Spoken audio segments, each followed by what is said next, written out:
Hi, my name's Phil. I like talking about politics. And given that yesterday the news was full of increases to bills, no mention of the even higher percentage increase to, say, the minimum wage, I thought it was terribly generous of Kemi Badenoch to help Labour highlight this boost to incomes for the poorest paid workers in PMQs today.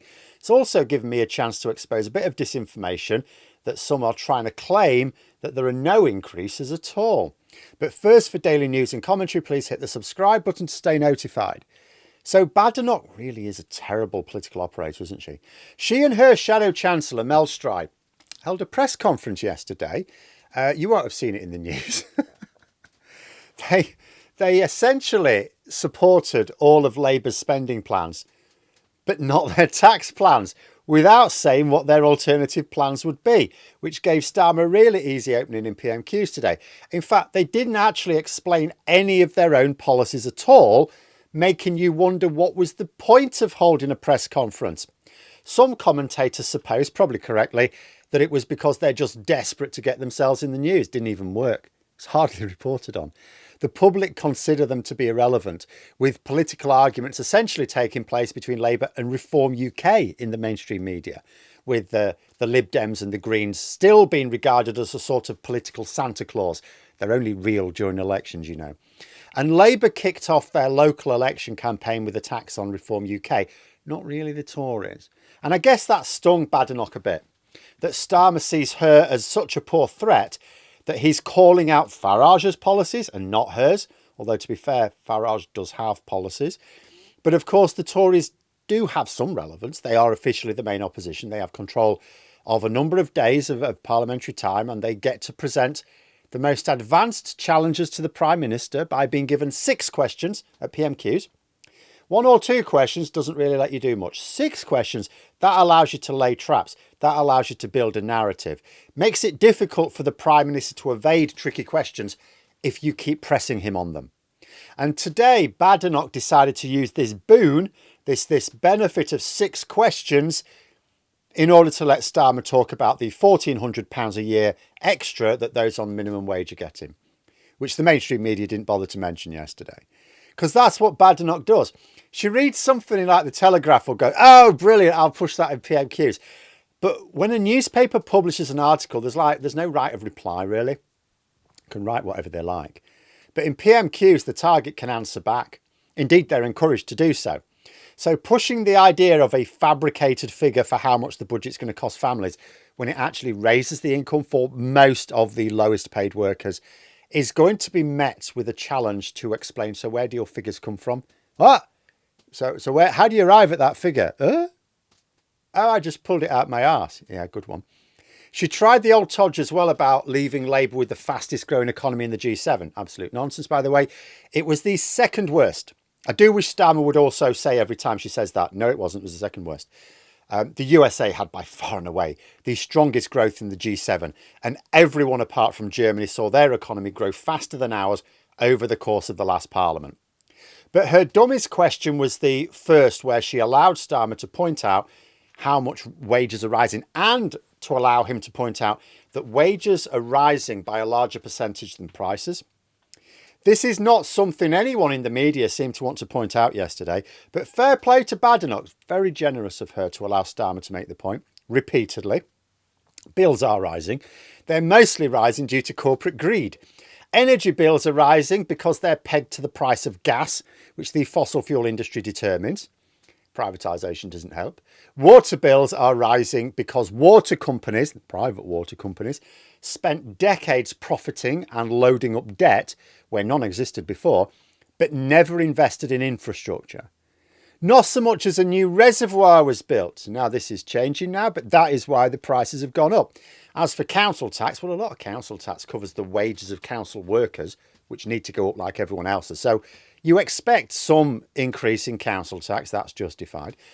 And also the Tories busted council budget since 2010 as well, meaning they've got more debt to cover. Besides, it's only the same council tax increase the Tories implemented a couple of years ago, so they've got no right to complain. But the point is that no bills are going up by as much as the minimum wage has increased. So people are still benefiting there. Mind you, I will just have to cover what someone tried to claim in the comments on one of my videos yesterday. They're trying to claim, oh, my partner They're on minimum wage. They took home less in their last month's payslip because of higher taxes. Two problems with this statement. First, there were no higher taxes. The budget didn't come into force until this week, meaning it's the May payslip, which will show people their take home under Labour's budget. People get paid in arrears with the vast majority of employers. You don't really get paid in advance. So when taxes change in April, you don't see it in March, you see it in May. Second, however, there are no higher taxes on the payslip this month, next month, the month after, last month, anytime. For anyone, and certainly not people on the minimum wage. So let's take a look at some examples. So 2024, minimum wage, £11.44. So basically last week, minimum wage, £11.44, if you're 21 years or older. Now, minimum wage, £12.21. So that's a hefty increase. So let's take the case of someone working full-time, 37 hours a week, is fairly standard. In 2024, that would be an annual wage of about £22,010 using the 2024 to 2025 income tax and national insurance rates, and assuming no pension contributions, that would be a take home of £1,614.05 per month. From this month, that same person's annual wage will increase to £23,492. So using the income tax and national insurance rates for now, that would be a take home of £1,702.97. That is an increase of just under £89 a month take home. So why bother to try and claim that take home is going down when everyone in that position will see it going up significantly in next month's pay packet? Well, you do get this sort of thing sometimes in comments and in the media. Some people trying to claim some personal experience because they think it's impossible to call out. How can you call out my personal experience? You don't live my life. After all, we're all fairly anonymous on the internet. If you don't show your face, you could be a retail worker or an Olympic champion. Nobody really knows. As for why you tell this particular lie, a couple of possibilities, I guess. The first is that they heard about the freeze of the income tax bans, although that was a Tory thing, but still we've persisted with it, and imagine this means people at the bottom taking home less money. It doesn't. It means anyone on 5-figure salaries will take home less than they would if the bans had increased with inflation, but they're still taking home more than they did on the last Conservative budget. Even someone not on minimum wage whose salary has been absolutely frozen doesn't take home less. I mean, let's use an example. Let's say someone had a salary of £36,000 a year and their tight-ass boss hasn't increased it by a single penny this year. So it's still £36,000. That is a real terms pay cut. Now let's assume, as in the first case, there are no pension contributions. Last month their take home was £24.53.45.